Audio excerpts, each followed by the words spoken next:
I thought we'd talk about Ray Bradbury today. Even though the channel's been running for close to 2 years now, it'll be 2 years at the end of the summer, I've only mentioned Bradbury in passing, and it's a bit strange because I do consider him to be quite seminal. So I thought we'd take a look over the vintage paperbacks in my collection, which were all, without exception, bought new.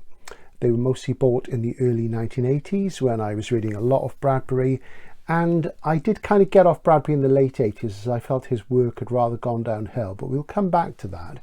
So just beginning here, I want to put it into context. A lot of these are short story collections, and of course with Bradbury, he's one of those authors. There's one famous book. Really, there are two really famous books, but there's one book which people go on and on and on about, understandably, because it is brilliant, and that's Fahrenheit 451, of course. The thing is that people don't talk so much about the Martian Chronicles these days, but the Martian Chronicles, I think, is actually a better book, even though it's a fix-up of short stories into a novel form rather than an actual novel. Bradbury wasn't essentially at his strongest in the novel form, but the novels he produced, especially in the early days, were really good. So a lot of the time we're talking about short stories and looking at short story collections. So I'm going to take you through them now, and we'll just have a look. And this is chronological, pretty much in terms of the order the collections appeared, the stories appeared. Just to put this into context, a few years ago, I bought a couple of A format paperbacks, which I think I bought them on eBay or something like that, and they were free with something, because you can see on the back they have this little legend, not to be sold separately. So they came with magazines or something, and these are later ones. And this is Farewell Summer, which is a sequel to Dandelion Wine, my favorite Bradbury novel. And as you can see, there's the cover. I've seen worse, I've seen better, but you'll see a real difference between the more contemporary covers. And this is the style that Bradbury's work has now in the Collins sort of imprint. And it's just not as nice. I have read this. It is far weaker than its illustrious predecessor, but we'll come to that. And here's another one, We'll Always Have Paris, which is a short story collection. Of course, that's a quotation from Casablanca. I've not actually read these, and I believe these are later. So let me just take a quick look. Not got around to this. And it doesn't give any details in there, but these are sort of later stories, I believe. So that's what I must polish off, actually. So, but just to show you the difference in the covers, you'll see much better covers coming up. And in the frame now, this is a book I bought new, A Memory of Murder, and I bought that back in, that was the late 80s, 86, 87 probably, from Forever People, the specialist science fiction bookshop which used to be in Bristol, sadly long gone. Though the people who ran it now have a place on the Isle of Wight, which is interesting. There's mostly comics though. Memory of Murder is Bradbury's crime stories, and they're mostly from 44 to 46. And of course, by then he'd been writing for a few years. He'd been writing since the late 30s. And this has never been published in the UK. It's not that uncommon, but I suspect now people will rush out and try and buy it. And there are some great stories in here. There are things like Dime Mystery Magazine. So a real cracking little book, that. And I need to reread some of them. There's one particularly memorable story about a guy who's a haemophiliac, and he's out in the countryside in the heat, and he's got cuts, so he's bleeding, so he doesn't have a lot of time. Really good story, typical of Bradbury's sort of approach, really. Very, very good indeed. So that's what to look out for. There has recently been a Voyager HarperCollins B format paperback of what they're calling Bradbury's crime stories, but they're not these ones. They're stories which broadly might be fitted into crime, but they're mostly more familiar stories. So it's not that one, which is a real shame. So there you go.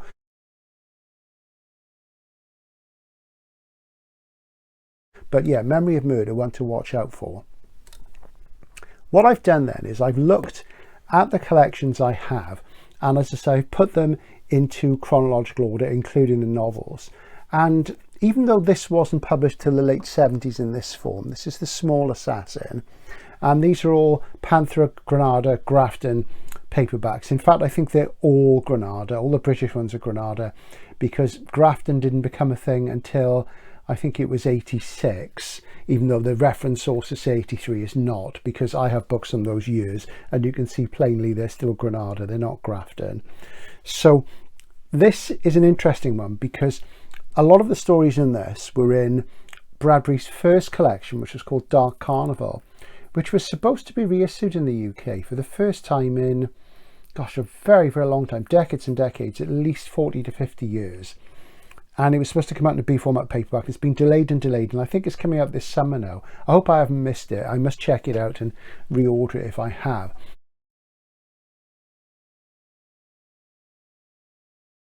But yeah, so a lot of the stories from that, and that collection was published about 1948, and that was sort of Bradbury's breakthrough book, really, both in the US and the UK. So a lot of them, which are in the Small Assassin, were in there. And what you'll find, of course, with Bradbury is that the stories are science fiction, fantasy and horror, and they're fantasy in the broad sense. A lot of his work was actually horror, and it's very good. It's very subtle. It is generally creepy and chilling and marvelous. And of course, one of Bradbury's key influences was Edgar Allan Poe. He was influenced by people like Thomas Wolfe, and one way to think of him really is kind of like rather like the John Steinbeck of SF fantasy and horror, because he had such popular appeal. The writing was very smooth and accessible and very wise, and he very quickly moved over in the early 50s from the pulp magazines to the slicks because he was so readable. So he occupies a bit of a position rather like John Wyndham did in the UK, where he appealed to a mass audience because he was able to put the ideas which were in SF fantasy and horror into a form which regular non-genre readers understood and enjoyed, and they are absolutely fantastic. So that's The Small Assassin. Just having a look at this, see if I can pick up my favorites. The Small Assassin itself is a really good one and quite literal in a sense, and you know, you just sort of pick these up, and a lot of them I haven't read for years. I reread some the other night, just picking books at random and reading ones which I knew had remembered and enjoyed and a few I'd forgotten, and I have read all of them, but mostly a very long time ago, and it's really great stuff. So that was sort of first key collection. Most of these collections now are long out of print, and something that you know you won't see them very often. They sort of pop up now and again. That's interesting because that's a Grafton one. Look at that. I tell a lie. So when was this reprinted? Because obviously, let's see, reprinted 86, and the previous printing was 81. So that confirms what I was saying about Grafton becoming the new identity of Granada in 86. And that's because Granada had been bought by Collins, and Collins had their offices on Grafton Street. So it went from Granada to Grafton, not too much of a transition. Then, of course, we come onto one of the most important science fiction novels of all time. Oh, it's actually a fix-up, a collection of short stories, and that's The Silver Locusts. What's The Silver Locusts, I hear you say? Well, that was the UK title for the Martian Chronicles. Now, this copy here, this is one that I didn't buy new. I bought this, let me see, from Hay-on-Wye, from Derek Adaman, quite recently, and it cost me about a tenner because it's uncommon with this title. And this is a reprint, doesn't say what date. Here we are, 77. So that's the 1977 edition, The Silver Locust. It was published by Hart Davis. Hart Davis did more or less all of Bradbury's books in hardcover in the UK, and a lot of them are really collectible, of course. So The Silver Locust was the title in the UK. I think in the States it was always called The Martian Chronicles, though I'll check that out and pop up on the screen if I'm incorrect. So that just shows you that livery. Now, a few years later, because there'd been the TV series in the late 70s, which was shown in the UK, they retitled the book, and as you see it says Panther there, and Panther became part of Granada. It was retitled, as you see the livery, cover image is the same, different typeface obviously for the titles, and it's now called The Martian Chronicles. So there you go, that's quite interesting, isn't it? So you see how they changed the title in accordance with the American edition and the TV series, which I was watching at the time, and I have seen it since, and I have to say I enjoyed it at the time, but it's generally not very good at all. This is a 1984 edition. So I read it, I think, in the school library, because I certainly read it before 1984. So I must have picked that up then. It's weird that I didn't have one earlier, but I do remember reading it before that. So there you go. just to show you something else I bought, and that's obviously determined to flop over a while ago, was this hardcover of the Martian Chronicles, issued round about the same time as the paperback. That's very uncommon now. I think Durdles have one for sale, and it's in the region of 70 quid. I paid about 22 for this. It's got slight lean to the spine. I knocked the guy down quite a bit. So there you go. So you see the Silver Locust and the Martian Chronicles, and very, very interesting indeed to see that transition. So there we are. Now, I have a friend who I'm convinced that back in the day he had that hardcover but with this title, and I can't pin it down, so I need to do more research on that. So there you go. Of course, if you haven't read the Martian Chronicles, aka the Silver Locust, you are missing out. It's exceptionally fine. Man's colonization of Mars, the Martians are still there in hiding. The stories take all sorts of different forms, and some of them are just incredibly lyrical, some of them quite chilling, and absolutely fantastic stuff. It really is. I want to talk more about Bradbury in terms of his themes and his style at a different point. This is just really to look at the books. Here's an early 50s collection called The Illustrated Man, and The Illustrated Man was made into a film with Rod Steiger. It's a portmanteau film. It has a few of the famous stories from the book in the film, and there's a frame narrative, and it's got its flaws, but it's not bad. I actually quite like it. It's worth a look if you've never seen it. It was made sort of very early 70s, I think, on the cusp of the 70s, late 60s, early 70s. An Illustrated Man. Here's a mystery I want to present to you. Anybody who's got a good collection of the Pan Book of Horror Stories, and I know Jules Bird has, so maybe Jules or anybody else who's watching can tell me this. I have a memory of reading a story in one volume of the Pan Book of Horror Stories, which was called The Illustrated Man. Now, I'm talking about a short story, not this book, and I'm sure it was by Bradbury, and I've never found it in any Bradbury collection since. Now, it could be, of course, because there's no copyright on titles, that somebody else took the basic idea and did a rip-off or cover of it. But if anybody has that Pan Book of Horror Stories, please let me know. I'd love to know. So I really need to pin that down. But The Illustrated Man, there is a kind of frame narrative, and the idea is of this character who is tattooed all over, and the stories are illustrated in the tattoos on his body. So there you go, and a great idea, that. And when you look at this book, some of the stories are just so amazing. There's things like The Veldt, which I guess is an early virtual reality story, you could say. Usher 2. Then there's The Last Night of the World, which to me inspired Harlan Ellison's story The Very Last Day of a Very Good Woman, which is a different sort of character, but has a similarly sort of elegiac feel, which is really, really beautiful. And that's a fantastic story. And there's some other crackers in here. The Veldt is one that sticks in your mind. That's one of the ones in the film. There's also The Long Rain, which is a fantastic story, The Long Rain. And that's a great SF story about astronauts who've gone to another planet, and they're making their way to something called a sun dome, because it's a planet where it rains all the time. The rain just drives you insane inside your spacesuit, and they've got to get to this sun dome where it'll be dry and warm and they can escape the noise of the rain. And it's fantastic stuff. So there you go. That's The Illustrated Man. Very beautiful jacket, as you can see. We then move on to Bradbury's most famous novel, and this is where things get interesting. This is actually a Del Rey reissue. This is the 50th anniversary edition, and I think it was published as a book in 53, and originally part of it appeared in Galaxy magazine in about 1950 under the title The Fireman, and they did a whole set of these, Del Rey, and I have seen them online, and obviously it's a US one.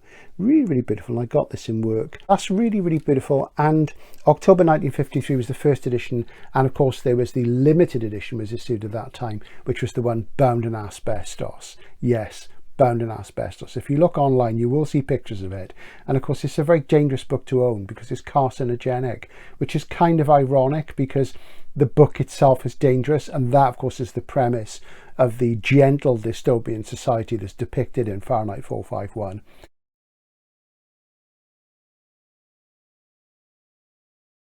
you know, the idea that books are dangerous. But the first limited edition of 451 actually is a dangerous book because it's carcinogenic. Of course, they didn't know that at the time. Irony upon irony. Right, so this is my original, which I bought back in the day. There it is. And nice and simple, fantastic. I always thought if I ever had a bookshop, I'd call it Fahrenheit 451. And I wanted to always answer the phone and say what it says on the back of the book here. Fahrenheit 451, read and destroy. That struck me as the coolest thing you could ever get. Gosh, imagine what the customers would have made of that. Sadly, it never happened. Maybe it should. Who knows? Maybe it will. It probably won't. But yeah, we won't talk about Fahrenheit 451. It is one of the greatest dystopian novels of all time. I'm less fond of it than Martian Chronicles, though, as I say, and I'm less fond of it than Dandelion Wine, even though it is wonderfully original, of course, and a very, very important book. So there we go. So that's Fahrenheit 451, represented in 2 different covers. Lovely. I think you can still get these, actually. They're certainly on Amazon.com. I've seen some of them there, and they do other collections and novels in that livery. Bradbury, of course, being a bit of a poetic soul, often used quotations for the titles of his books. And this is The Golden Apples of the Sun, which is a quotation from W.B. Yeats. And I looked at this last night and I was trying to reread some of the stories, and the print is so small and it's set really badly and it's really smudgy. So I sort of went online and I looked for a late 70s, early 80s reprint that Granada or Grafton did, and I managed to pick one up because I really want to read this as a collection, but it's really not good on the old eyes. And looking at the titles inside, I mean, I love that title, The Golden Apples of the Sun. It's got some amazing stuff. It has the foghorn, filmed as the beast from 20,000 Fathoms, and you know, it's a fun film, but oh, the story is just something else. It's so good. Pure Bradbury. 2 guys working in a lighthouse, and you know, they're talking away, and it's a lonely sort of job, and when there's a lot of fog and the light can't cut through things, they play the foghorn, they blow the foghorn. But out in the ocean there's a surviving dinosaur, or a resurrected dinosaur, which thinks that the foghorn is the call of a mate, and it comes up onto the beach toward the lighthouse, and it's both terrifying and sad. It's such a beautiful story.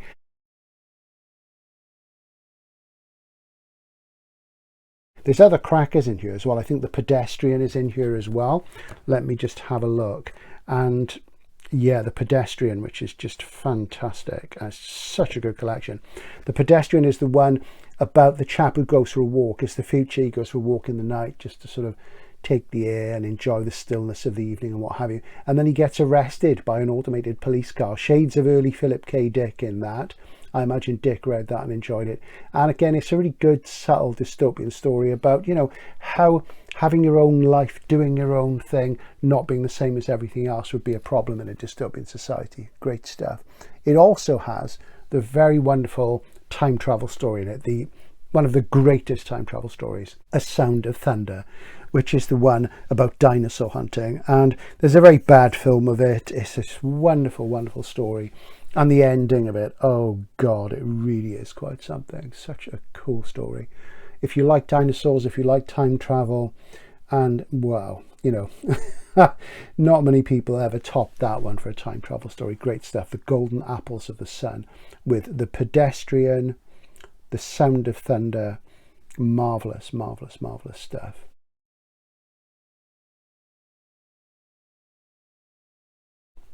Then we get another great title, and I am a sucker for titles, as you know, but that's Bradbury's thing, The October Country.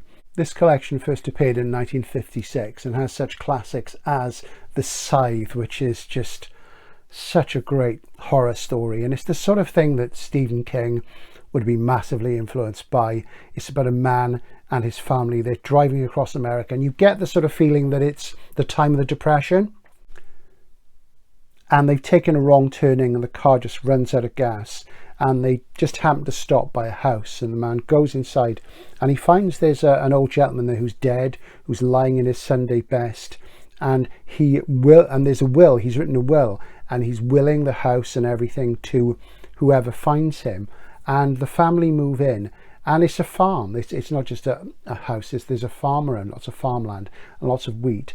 And the man takes on the task of looking after the land, which involves reaping it. But unfortunately, he's not just reaping wheat, he's reaping something else. And it's just marvellous stuff.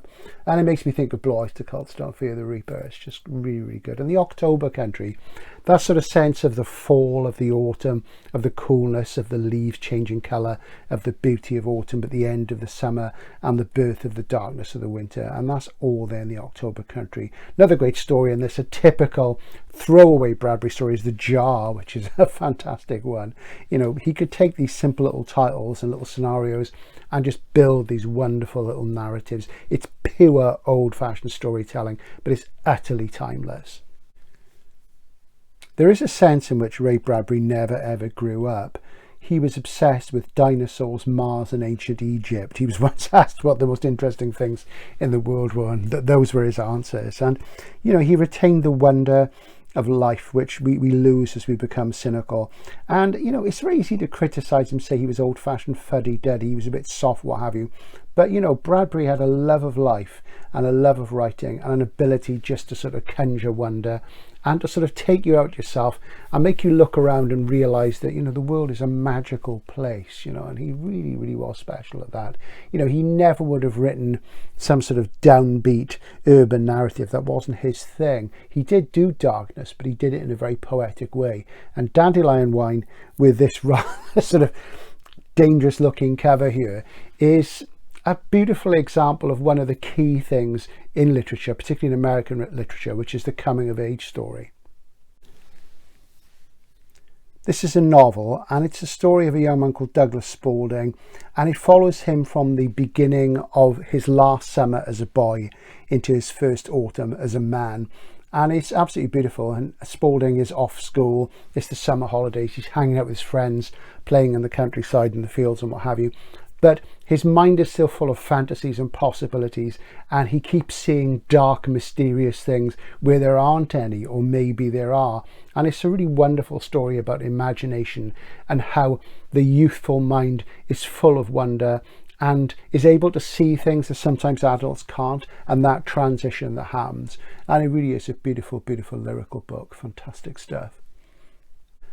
Beside the paperback, you here see the Hart Davis edition, and they did quite a few of these, and I really love these. And, you know, it doesn't come any plainer than that, but a lot of them now are very hard to get. They're hard to get in good nick. When I bought this, I think it was still new, it was still in print, and I'd love some more of them, but you don't see them in this condition. And Bradbury's very collectible, so, you know, do watch out for them. If you see them, snap them up, because they're lovely, lovely books, and they're just the right size for rereading. Fantastic. As the 50s turned into the 60s, Bradbury did develop. He became a little bit more expansive, a little bit more long-winded, maybe, not essentially in a bad way, and that resulted in a book like this. Now, this is interesting because this is a Penguin, and this is the only Penguin Bradbury. How they got the rights to this, I don't know, because it was Hart Davis, but obviously there was a bidding war and Hart Davis licensed it to Penguin, and this is The Day It Rained Forever. And I do have a slipcase limited edition of this somewhere, which I think I've shown you before, but I'll show it again in a future Bradbury window. And look at that jacket. And, you know, The Day It Rained Forever, it does remind you of what Ballard would do later with things like The Drowned World and The Drought. And of course, Ballard was influenced by Bradbury. Everybody was influenced by Bradbury who had style, because he was a stylist. Even the likes of William Golding thought that Bradbury was a good storyteller, and this is why he did so well, because he just had style. He focused on the tone and the feel as much as the story, and he was the finest writer to come out of the Golden Age and into the 50s in a literary sense. And this contains absolutely fantastic stories such as Herbie Tigers, the title story, which is a typical Bradbury-esque rural story. Wonderful, wonderful, wonderful stuff, and they just don't make them like us anymore. And this sort of writing's very out of fashion now, and you know, there's a lot to be said to it. And it says stories by science fiction's most lyrical writer, and it is a cliche, but it's the best way to sum Bradbury up. The Day It Rained Forever. The title tells you everything. So rather like Wyndham, he was able to speak to the ordinary reader, and that's why his work moved from the pulps quickly in the 50s to the slick magazines, and why he won accolades from literary critics saying, you know, this is the best writer to come out of genre science fiction yet. He really is something special. But of course, did he progress enough as time went on? 1963 saw the publication of this, another novel, Something Wicked This Way Comes. And this is actually a film tie-in edition, because there was a film in the early 80s which I have seen. I didn't think a lot of it. It was aimed at a young audience. I will admit I've not seen it since. And it's odd for me to have a tie-in edition. And in a way, this novel is like a retread of Dandelion Wine, except that the fantasies of the young characters in it, when this carnival comes to town, are actually quite real. And it's a massive influence over things like Stranger Things and all sorts of 80s sort of kid movies and what have you. And there is a great story. There's currently quite a nice folio edition, which I'm thinking about. I'm not mad about the illustrations, but I really would like a copy in hardcover, and I've not read it for years and years and years, so I must go back to it. But Something Wicked This Way Comes, which of course is a quotation from Shakespeare, another example of that willingness that Bradbury had to take poetry and use it for titles. And as I say, I'm a sucker for a good title.